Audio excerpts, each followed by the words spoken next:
और बच्चे देखते हैं, आज साइंस का बहुविकल्पी प्रश्न है। कुल 10 क्वेश्चन है, जिसमें से परीक्षा की दृष्टि से बहुत ही महत्वपूर्ण है। हम देखते हैं, पहला क्वेश्चन है, यदि किसी वस्तु के प्रतिबिंब का आकार वस्तु के आकार से छोटा है तो आवर्धन का परिमाण होगा। आवर्धन शब्द एक आता है बेटा, आवर्धन।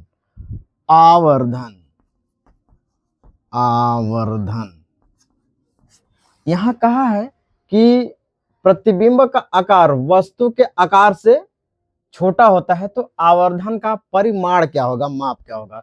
तो आवर्धन एक शब्द आता है बेटा बाबू, तो आवर्धन ये बताता है कि बड़ा छोटा गुना, इसका मतलब यही होता है। ये आवर्धन यही संकेत देता है, बड़ा छोटा और गुना, इसी से पकड़ में आता है कि आवर्धन की बात बोल रहा है। बट यही पूछ रहा है कि प्रतिबिंब का आकार वस्तु के आकार से जब छोटा है तो उसका आवर्धन क्या होगा, तो देखो बेटा, पहले बराबर तो नहीं होगा, इसके लिए वीडियो अगली डालें, उसमें देख लेना आप लोग। इसका आवर्धन 1 से ए आवर्धन सी कम ये होगा। ठीक, अब दूसरा क्वेश्चन देखते हैं कि एक अवतल दर्पण की वक्रता त्रिज्या 20 सेंटीमीटर है तो इसकी फोकस दूरी होगी। एक अवतल दर्पण की वक्रता त्रिज्या दिया है बेटा, देखो वक्रता त्रिज्या कितना दिया है, 20 सेंटीमीटर। तो इसकी फोकस दूरी ज्ञात करना है। क्या ज्ञात करना है, फोकस दूरी।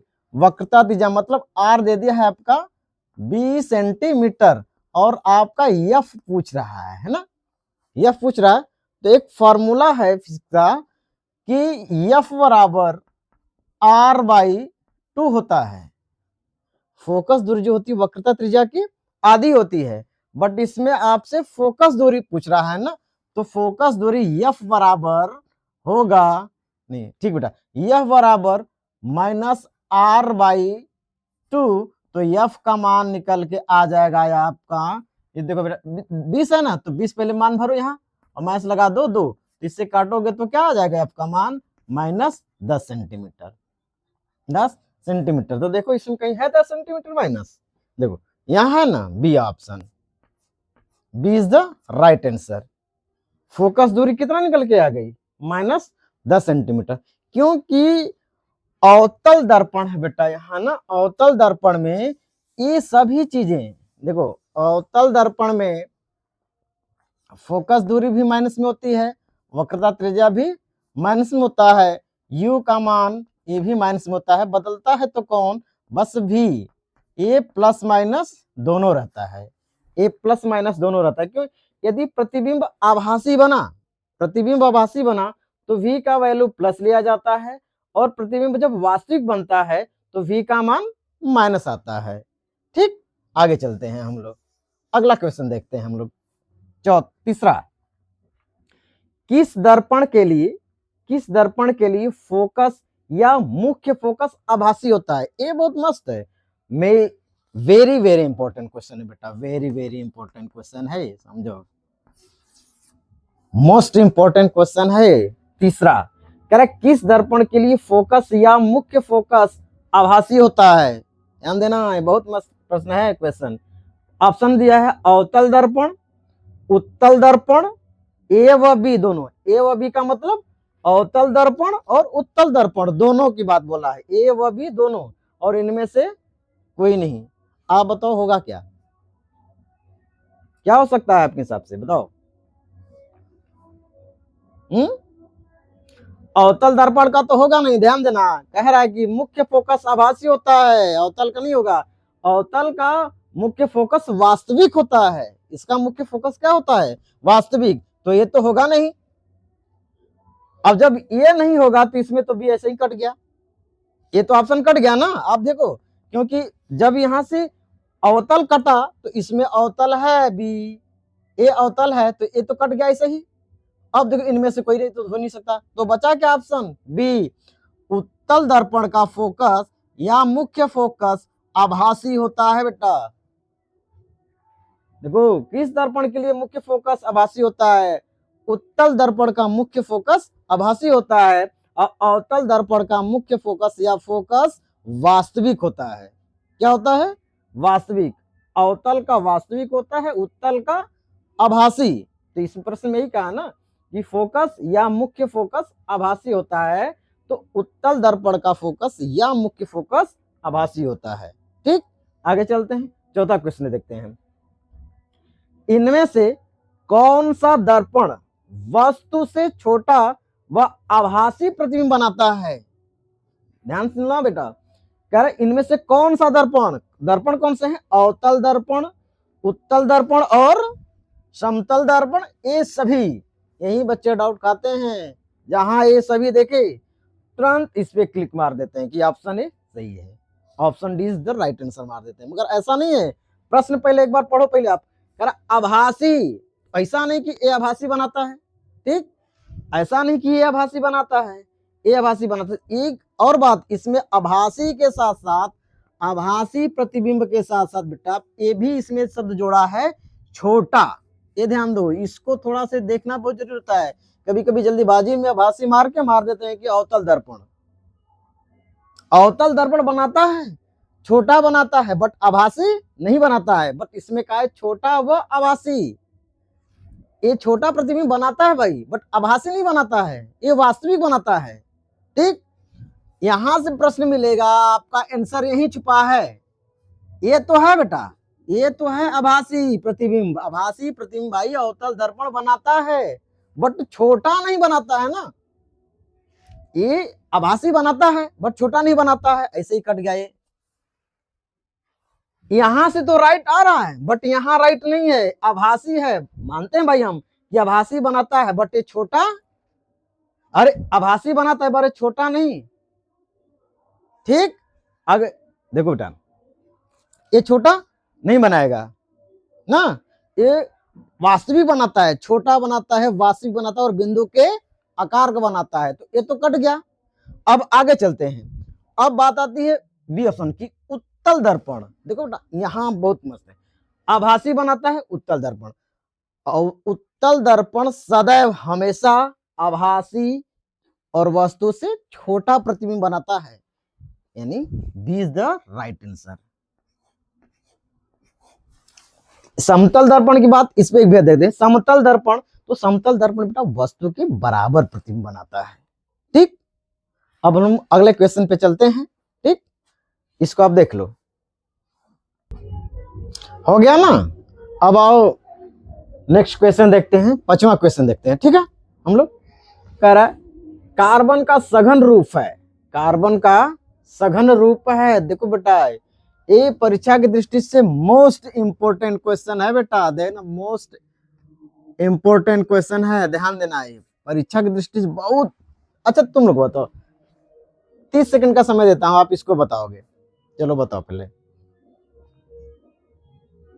देखो दिमाग सभी लोगों का आया होगा कि हीरा, ग्रेफाइट, हीरा व ग्रेफाइट, इनमें से कोई नहीं। देखो बहुत मस्त है, सभी लोग लगाया होगा हीरा व ग्रेफाइट, है ना, सभी लोग हीरा व ग्रेफाइट।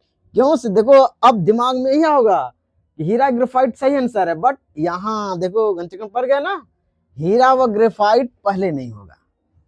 क्यों? नेक्स्ट क्वेश्चन हम बताते हैं अभी। देखो इसका होगा हीरा, इसका क्या होगा? हीरा। अगर यही प्रश्न ये पूछा होता कि कार्बन के अपर रूप हैं, कार्बन के अपर रूप हैं, देखो यहां अगर ये प्रश्न घुमा के ऐसे कहा होता कार्बन का अपर रूप, अपर रूप है, तब यहां आ जाता क्या? हीरा, हीरा ग्रेफाइट, हीरा ग्रेफाइट और फुलेरीन, ये होता क्वेश्चन। अगर यही प्रश्न ऐसे दिया होता कि कार्बन का अपर रूप, तब ये हो जाता हीरा ग्रेफाइट फुलेरीन।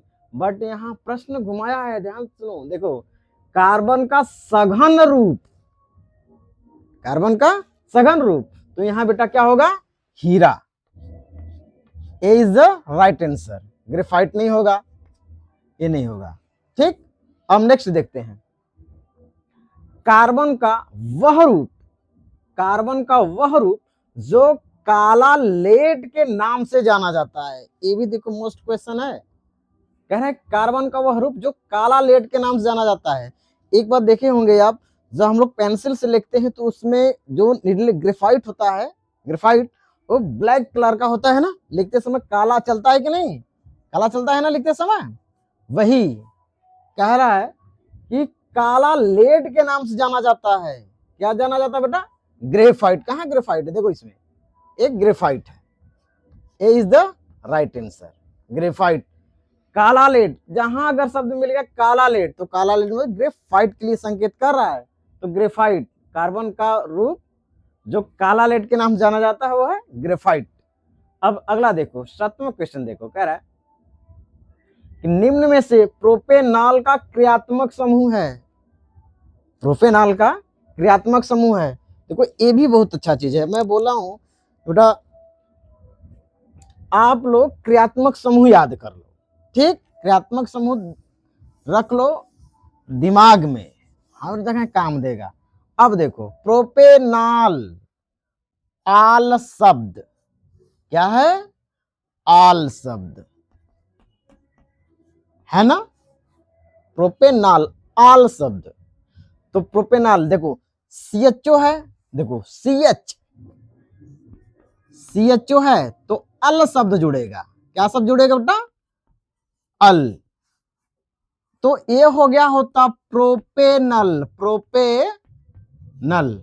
तो ऐसा तो नहीं है कि प्रश्न में प्रोपेनल पूछा है, प्रोपेनल का क्रियात्मक समूह नहीं ना, प्रोपेनॉल का पूछा है। ये तो हो गया प्रोपेनल। अगर CHO अल होता तो प्रोपेनल हो गया होता। अब हम लोग नेक्स्ट देखते हैं, COOH, COOH। ये होता है ओइक शब्द। क्या होता है बेटा ये, ओइक, ओइक अम्ल, ए ओइक अम्ल। तब ओइक अम्ल इसमें जुड़ता तो हो गया होता प्रोपेनोइक, प्रोपेनोइक। तो ओइक शब्द नहीं ना है, प्रोपेनोइक का तो पूछा नहीं है ना, प्रोपेनोइक नहीं, प्रोपेनल का पूछा है। ठीक, तो अब देखते हैं OH, OH को अब देखते हैं, यही बता देते हैं OH को। ठीक, OH ए आल शब्द होता है। क्या होता है, आल शब्द। तब यहां हो जाएगा प्रोपेनॉल, प्रोपेनॉल। देखो एक कहीं मिलना है, प्रोपेनॉल आल है ना, OH वाला देखो ऑप्शन में है कहीं, देखो ये तो है नहीं, ये कट गया क्योंकि यहाँ प्रोपेनल हो गया होता, यहाँ प्रोपेनोइक हो गया होता, ये भी कट गया, प्रोपेनॉल। यानी सी इज द राइट आंसर। ये सभी गलत है, सभी नहीं हो सकता है। यहाँ प्रोपेनल हो सकता था, यहाँ प्रोपेनोइक हो सकता था, यहाँ प्रोपेनॉल। तो मतलब सी इज द राइट आंसर। ठीक, आगे चलते हैं बेटा।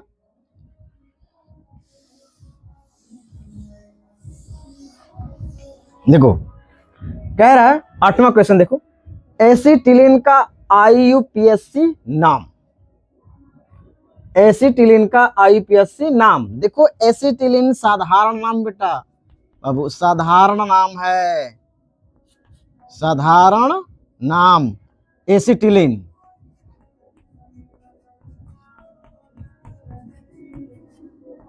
एसिटिलीन, इसका IUPAC नाम होता है एथाइन। इसका IUPAC नाम क्या होता भाई, एथाइन। अब देखो साधारण एसिटिलीन अक्सर करके आप इसी का पूछता है IUPAC नाम, एसिटिलीन का IUPAC नाम पूछता तो एसिटिलीन का IUPAC नाम होता है एथाइन। अब देखो इसमें ऑप्शन में है कहीं एथाइन, देखो एथेन है, ये गलत हो गया। ठीक, अब एथीन है, ये भी गलत हो गया। अब देखो ऑप्शन सी यानी एथाइन मिल गया ना, option C is the right answer, क्योंकि ये सभी तो गलत होगा। ठीक, ये नहीं हो सकता है। ठीक, अब आगे चलते हैं, देखते हैं। देखिए 9वां क्वेश्चन है, कह रहा है कि मनुष्य में प्रमुख उत्सर्जी अंग है। मनुष्य में ये बायो से प्रश्न उठाए बेटा, बायो से प्रश्न है। कह रहा मनुष्य में प्रमुख उत्सर्जी अंग मतलब वेस्ट चीजें, ऐसा कौन सा अंग है जो वेस्ट चीजों को निकालता है, उत्सर्जित निकालता है ना, ऐसा तो कौन सा? देखो रक्त है, श्वेत ग्रंथि है, वृक्क है, अग्न्याशय, तो कौन सा होगा? रक्त तो होगा नहीं, श्वेत ग्रंथि नहीं होगा बेटा, ये आपका होगा वृक्क। यही वृक्क है उत्सर्जी अंग, प्रमुख उत्सर्जी अंग है बेटा ये मनुष्य का। अब देखो नवा क्वेश्चन आपके लिए है, नवा क्वेश्चन आपके लिए है। कह रहा है कि गोलीय दर्पण के वक्रता केंद्र सी, गोलीय दर्पण के वक्रता केंद्र सी व ध्रुव से होकर गुजरने वाली रेखा को क्या कहते हैं? एक कमेंट में आपका जवाब हम देखेंगे। अगर वीडियो पसंद आए तो लाइक करें, शेयर करें और अपने दोस्तों में शेयर करें इसको, और चैनल को सब्सक्राइब कर दें। Thank you.